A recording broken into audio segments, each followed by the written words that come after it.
Assalamualaikum warahmatullahi wabarakatuh. Saya Hanifah Matfa Devi dengan NIM D11121047, S1 Teknologi Hasil Pertanian, Fakultas Teknologi Pertanian, Universitas Semarang. Berikut ini adalah tugas akhir Bahasa Indonesia dengan dosen pengampu Bapak Andi Maulana SPD MPD.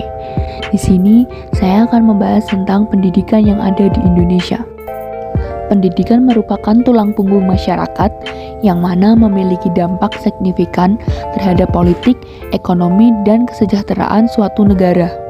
Sebagaimana yang terdapat dalam pasal 5 ayat 1 yang berbunyi, setiap warga negara mempunyai hak yang sama untuk memperoleh pendidikan yang bermutu. Setiap warga negara tanpa melihat kekurangan dan kelebihan yang ada padanya berhak memperoleh pendidikan yang baik. Tidak hanya anak-anak, orang dewasa juga masih membutuhkan pendidikan sampai akhir hayatnya. Pendidikan sudah menjadi kebutuhan semua orang serta menjadi kunci kesuksesan seseorang dan kesuksesan negara. Apakah pendidikan di Indonesia sudah merata? Saya rasa pendidikan di Indonesia belum merata. Apa sih penyebabnya?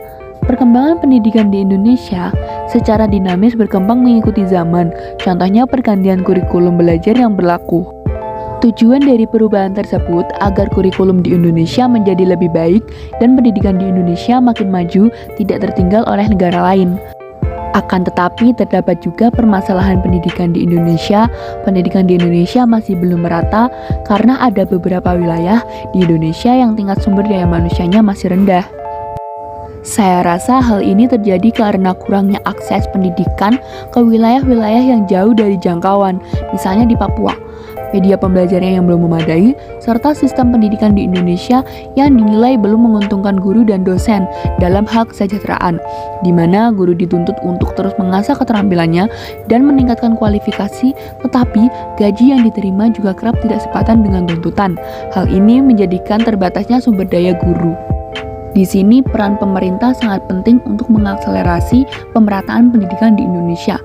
Misalnya melalui program Indonesia Pintar atau PIP yang merupakan program prioritas Kementerian Pendidikan dan Kebudayaan dalam mewujudkan pemerataan pendidikan di Indonesia melalui dana pemerintah untuk keperluan pendidikan. Namun masih ada kendala, contohnya anak-anak Papua masih belum bisa merasakan program PIP dengan baik. Tetapi mereka bisa melalui program pemerintah yang lain, misalnya program afirmasi pendidikan menengah atau ADEM, bisa memberikan dampak positif bagi mereka karena mereka mendapatkan sarana dan kemampuan belajar sama halnya dengan anak-anak yang lain. Beberapa program pemerintah yang lain yaitu pembiayaan pendidikan, digitalisasi sekolah, sekolah penggerak dan guru penggerak, peningkatan kualitas kurikulum, revitalisasi pendidikan vokasi, program kampus merdeka, pemajuan budaya dan bahasa, dan lain-lain.